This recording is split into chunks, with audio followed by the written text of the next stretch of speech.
everybody, I'm Tom Vasel. I'm Violet. And I'm Ruby. Today we're taking a look at a game called Spaceship Unity, which is one of the most unique games I've ever played.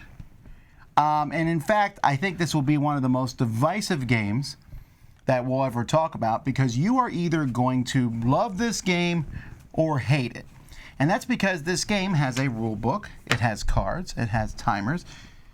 It also uses a vacuum cleaner. And silverware. Silverware, the blinds, filling a sink with water. Your phone, and not for the reasons you might think. Yeah, there's a lot going on in this game, so let's take a look and we'll be right back. When you play through this game, you'll play through 5 episodes. Each episode comes with a book.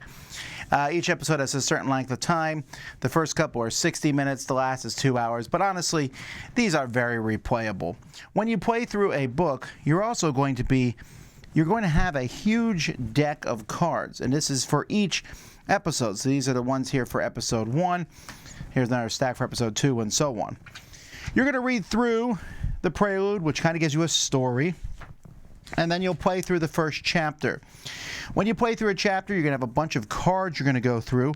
It will tell you some specific setup, maybe some rules, and the first one kind of teaches you how to play it. When you're done, you will play through different chapters in here, although you may jump from chapter to chapter based on what's happening. Now, everything I've told you so far is a little bit procedural, but let me explain how the actual game is played.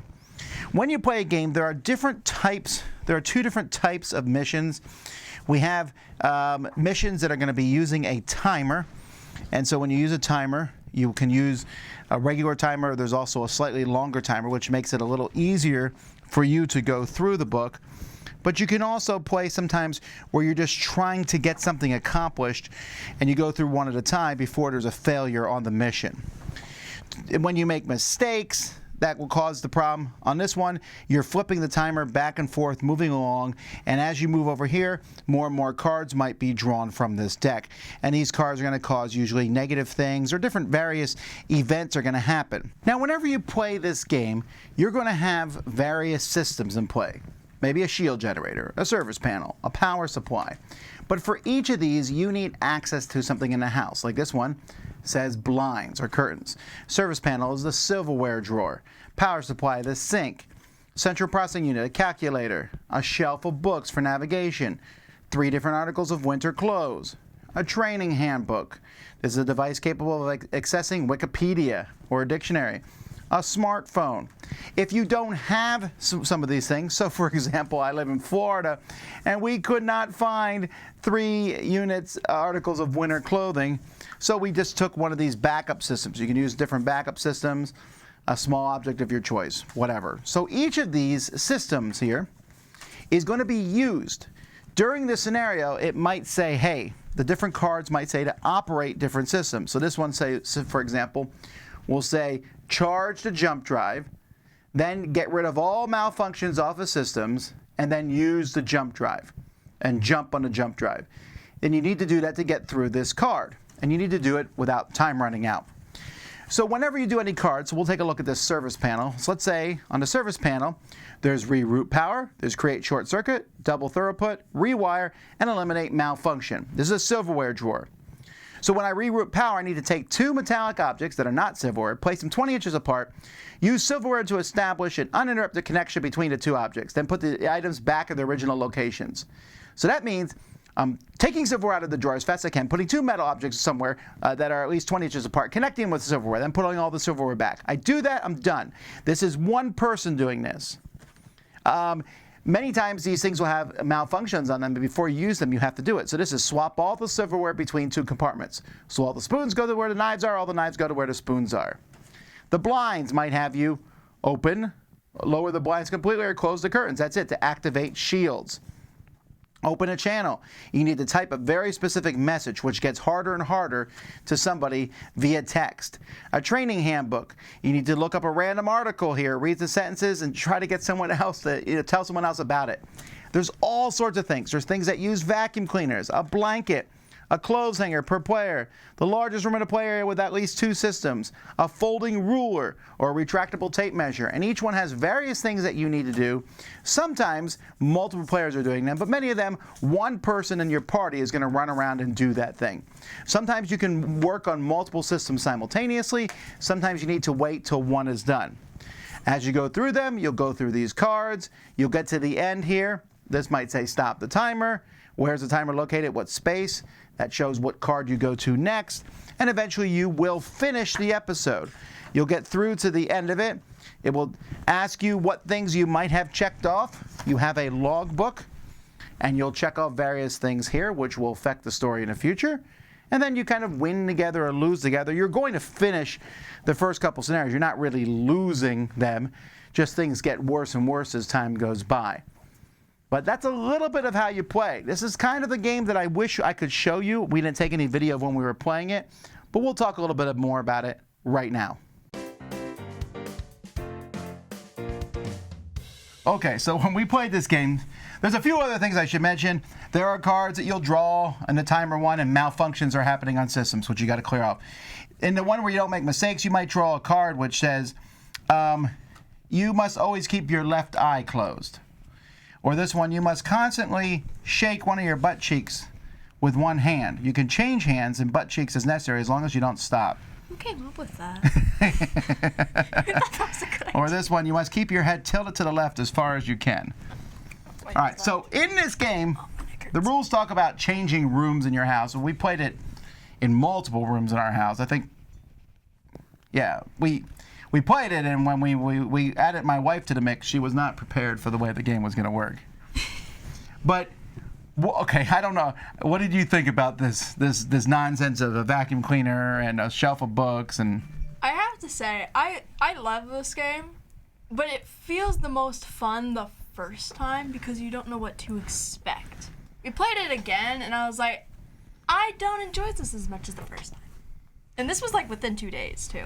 I mean, I don't think it was fun. It's just putting all the stuff away after you're done with it was a pain in the butt, especially collecting it. That's not really the game's fault.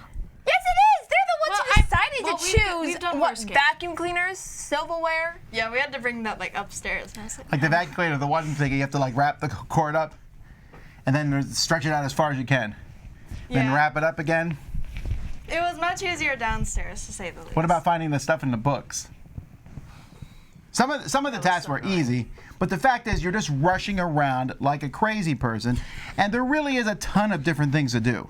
There's so many different things. Sometimes you see the same one, like we saw blinds a lot. Raise the shields, lower the shields. Those weren't even shields. They're just like small Honestly, platelets that barely cover anything. Through most of the game, I forgot Violet, we were playing. we know it's not real. What's wrong with you? Honestly, through most of the game, I forgot we were doing a space game. Like a game about spaceship. I was like, oh, wait, I forgot we're not doing this just Like, for is fun. the spaceship made out of, like, homemade stuff or something? No, it's okay. It's an imagination thing. Violet, are you okay? It's an imagination thing, and that I get. I get that. Oh, you know, when you're connecting this over where you're connecting wires, that's, you know, it's all about pretending. And I get that. I have a couple problems with the game. One, there's way too much story, and it's not that interesting. To the point where we were just after a while, it was like blah, blah, blah, blah, blah. Next part, blah, blah, blah. Long, long stories, which was not particularly well written or funny, but the game itself was kind of where the funny parts was.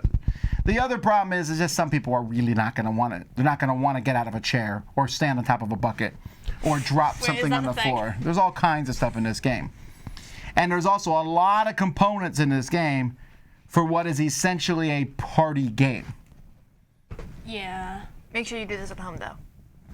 Well, yes, so you know where everything is? Would you Well, just no. casually bring a No, she has a cleaner with point. you? Like, you're not going to take this. You guys are going to go to that game meetup, right? You would not take this to there at the library. Yeah, because, like, where are you going to find a vacuum cleaner in there? Or silverware. Okay, maybe silverware if they have like And a sink. You're like, stuff. quick, run to the bathroom. And you're like, how's it going in there? Yeah, it's definitely a game to be played at home, for sure. But you said you really liked it, but it went down a little bit? Yeah, because like it's really enjoyable to be surprised at like what's going to happen. Like when you said bring a vacuum cleaner upstairs, I was pleasantly surprised. Second time I was like, Yeah, I knew this was all gonna happen. So. Well, sure, but things do change. There is a ton of different systems, and you could even switch out those backup systems if you want. Yeah. Me and Bob can't actually say anything in the story because apparently it was so long and boring to you that you wouldn't even read it to us. Yeah, you just Like, you read could've the at first least 2 told lines and then us so said we blah could've blah said blah, something. and then read the last line and then you're done. It's boring. Okay. Okay, you gotta trust him on this one. Here's the thing. Another thing that's funny. I was on my phone the other day, and I was like, I was sending something to Violet, and I thought, why did I text these weird messages to Violet? I couldn't think of it. Then I saw this game, and I was right. like, that's why I was texting Yeah, Violet. yeah, these I was weird like, things. Looking at my Type text, this I was like, exactly. why did I send Daddy a bunch of emojis for no reason? It was because of this game. I remember that now. So, final thoughts. What do you think of this? Overall, it's really fun and funny. Like, if you're a new player, this will be extremely enjoyable. Maybe not play it, like, after a while it gets a little dull. Maybe that's just me. I don't know. Well, I don't think you should play it like 5 times in a row. It has 5 chapters. Not in a row. But overall, this game was really great. So, 8.5. Wow. All right. That's pretty Yeah, high. I like this game. Yeah, I also liked the game. It was really fun. I liked running around doing stuff, just like rather than having to roll a dice and hope for getting a 6 or something. But like, it was enjoyable, especially like the fact that it can change each time you play it, rather than repetitively doing the exact same thing over and over again. So, I would also give this an 8. That's kind of how games are, Violet. Okay, so what did you give it? An 8. All right, I'm going to give it a 7. I liked it too, but this is a game I would only want to play with a few people, like these two. Oh, yeah. You know, Like, with a lot of people. And I can guarantee you some people would hate this so much. That's probably true. Because it's just not going to work for everybody in that regard. Some people are not going to be like, I have to get out, a vacuum cleaner, or I have to get some winter clothes and put them on and take them off again. Or like That's the dumbest thing ever. Or grab all the ice from the freezer. Wait, what? I don't know. It seems like something that would happen in this game. Like, get all the ice out. Like, put it on your palm, wait for it to melt. All right. Anyway, hopefully from this review, you can tell if you will love or hate this game. I think it will work for families. There's a lot of silliness and nonsense in it. Anyway, that's Spaceship Unity. Until next time, I'm Tom Vasel. I'm Violet. And I'm Ruby. And you've been watching The Dice Tower.